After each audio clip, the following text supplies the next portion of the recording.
Dustin, it's been nothing but big fights for you for like the last 4 or 5 years or so. But I mean, you know, I need a vacation, man.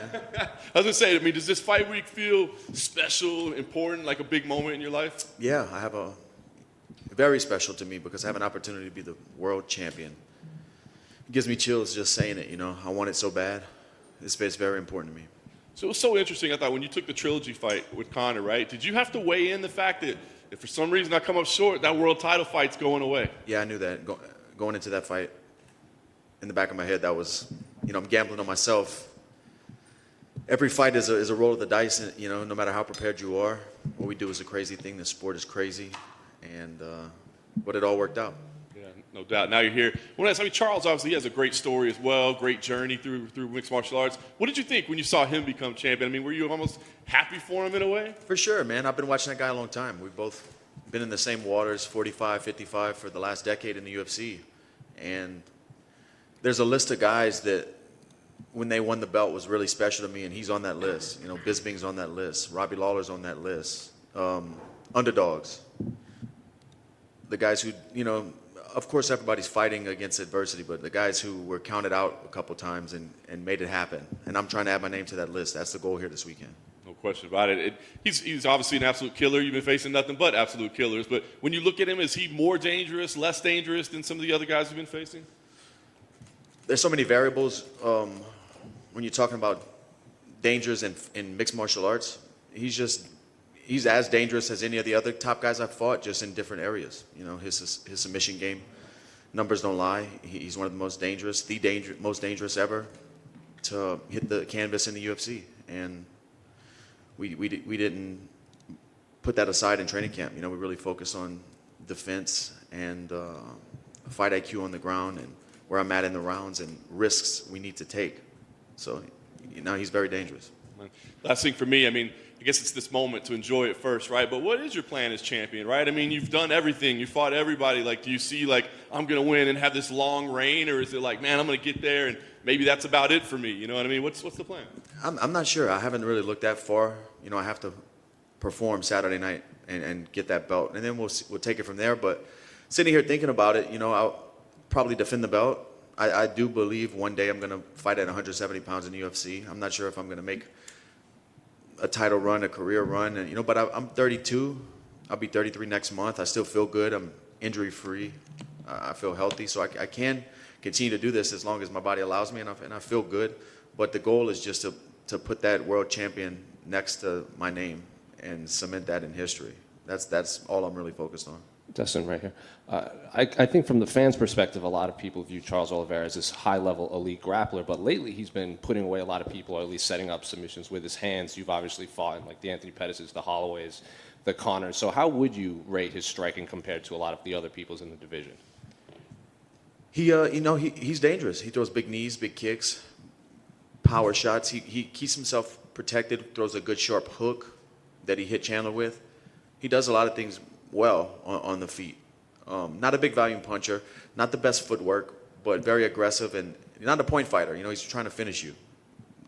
And I know you've touched on this a lot, but a lot of people think, even like Justin Gaethje said, that your will is just stronger than Charles Oliveira. Charles Oliveira, quote, breaks, but that was, 4 years ago when he broke against Paul Felder. Do you still view him as that same fighter? Is that always going to be there, or is that just so long in the past you can't even take that into consideration? I mean, if it's in there, we'll find out.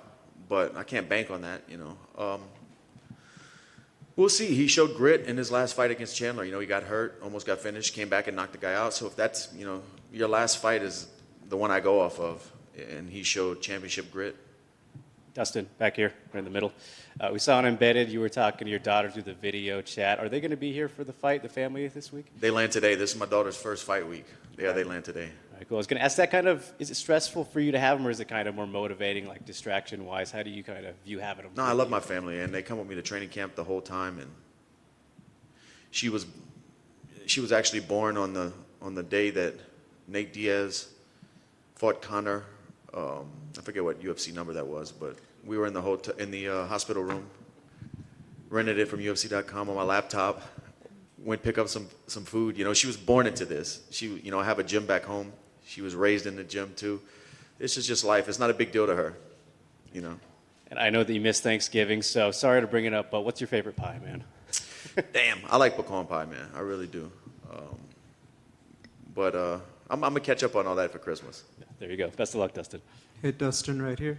Dustin, not only yourself, but you got two other Louisiana guys fighting on the card. I mean, is that any extra motivation? I know they're not necessarily direct teammates, but do you feel like there is going to be a bit of setting the bar early for the South? Man, we got to put on for Louisiana for sure. I know both guys pretty well. Me and Matt actually have trained together for years and years and years. We were at the same gym for a while in Louisiana.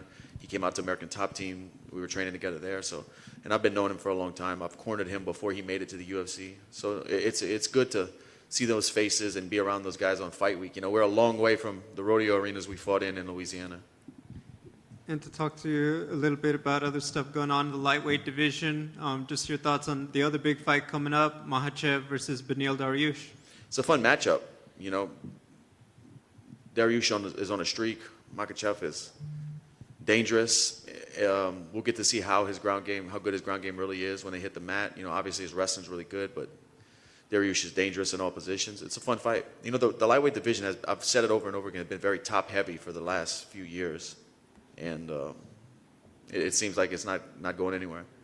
Is Justin Gaethje a different guy than when you fought him, in your opinion?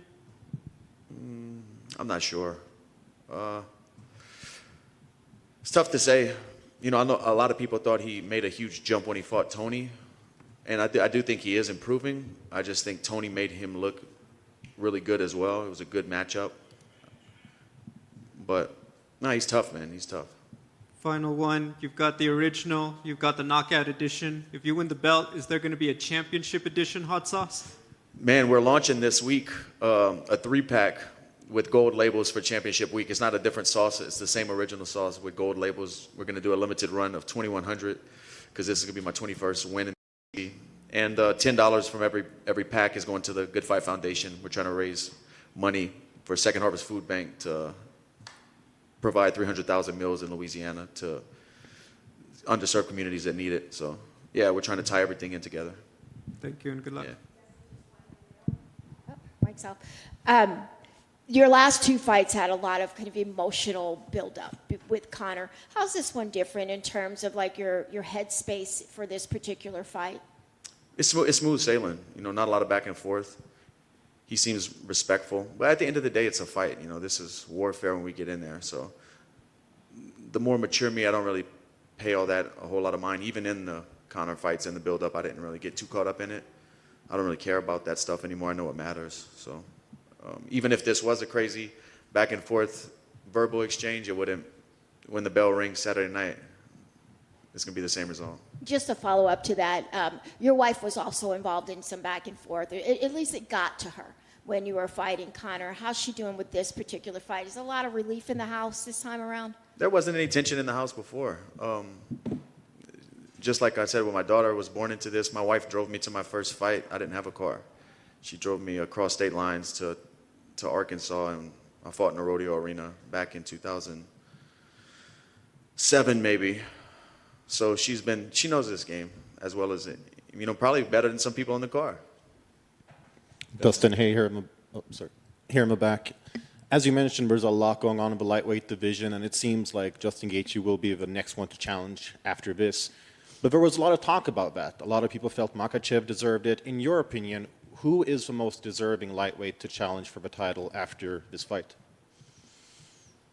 I don't know, man. That's Dana, Sean, and Mick's job.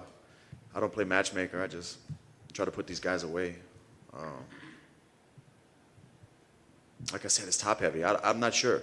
You know, Gaethje had a title fight and then won one since then, right? Yeah. But he beat a guy Chandler was coming off a win. So I don't know, man. It's tough. It's been murky waters. It's hard to, you know, pick who's next. And you mentioned moving up to welterweight in the future. Obviously, Colby Covington has had a lot of negative things to say about you, and that's where he resides. Is that a fight that interests you in the future? We'll see. I'm not sure how soon I'm going to make that jump, you know, especially if I become the world champion Saturday. I have to, you know, defend the belt, and I have to be here for a while and establish myself as a world champion. But everybody's on the list if I move up, you know. Dustin, down down here to your left. You touched on, obviously, the win being your 21st, if you get it. But I believe in January 1st will be the 10-year anniversary of you making UFC debut at UFC 125. 11 year. Oh, 11. I can't even count, man. Anyway, but anyway, how would you assess the journey? Because you've had ups and downs, and you picked yourself back up off the figurative canvas many times. So, how would you assess the journey so far? Beautiful, man. A learning experience. It helped me become the fighter I am, but also the person I am. You know, I just hope I can pass on these lessons I've learned to my daughter, to other fighters in the future. You know, it's more than fighting. It's life lessons, and I'm just happy with the person I've become. And I know you're not one to overlook your opponents or whatever, but having had the interim belt wrapped around your waist, have you thought of what the feeling will be like when you have the undisputed one wrapped around your waist in front of a packed crowd? Man, when I do think about it, I just think about the next day. Not the moment, the next day when I can exhale. Because it's still going to be, you know, I'm going to win this fight, do media, go back to my hotel. It's still a rush of madness, you know. But when I get on that airplane with my wife and daughter the next day and I can exhale, nobody's asking questions, I can hold the belt with my family, that's what I think about, that feeling. And I can't wait to see what it feels like. Thank you. Dustin, kind of right here. In that same vein, you've talked a lot about that promise you made to Jolie about being the undisputed champion. I know you didn't feel, in that sense, completely fulfilled with the interim title. Is that something you're thinking about much this week? Yeah, if I can become the world champion Saturday night, I've done it all in the sport. Everything I've set out to do, I've set my family up. We're in a good position financially. I have other businesses outside of outside of fighting going on. I have to check that box. That's forever. You know, I was saying 25 minutes to make life fair. This is 25 minutes for eternity. 25 till eternity. That's what this is. You don't take that away. Once a champion, always a champion. And that's very important for me and my wife, you know, none of this was done in vain regardless of what happened Saturday night. But it just cements everything that we thought. And last thing, I know you retweeted that graphic I put about the stats in this fight, you know, most finishes, most wins, bonuses. Can you try to put into context, I know you're a fight fan, like the specialness and the uniqueness of this matchup between you and Charles? Me and Mike were just talking about it whenever that graph came out. We were sitting at the kitchen table, and I don't ever sit back and like reminisce or look at all the stats, longevity stats like that, but thinking about it is crazy because it doesn't feel like I've been doing, you know, it's happened so quick. Even though it was 10 years, it happened so quick.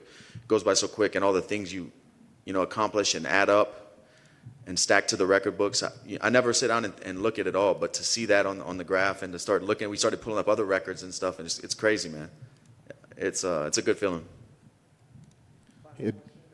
Yeah, Dustin, just one more back here. On the top, as I mentioned, the welterweight division before, the hottest rising guy there right now has got to be Khamzat Chimaev. Everyone's talking about it, and some people saying he's a future champ. Some people saying he's a little hyped. Where do you stand? What's your opinion? I'm a fan. I want to, when he's on the card, I'm buying the pay-per-view or watching. You know, it's exciting. That's what makes me want to watch, to find out if he's that guy, to see him compete.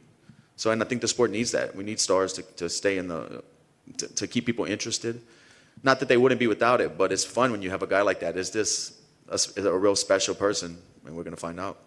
And the last one from you then. You were on Hot Ones and you went through some pretty spicy sauces. Did that in any way affect or inspire you to try some of your own super spicy sauces in the future?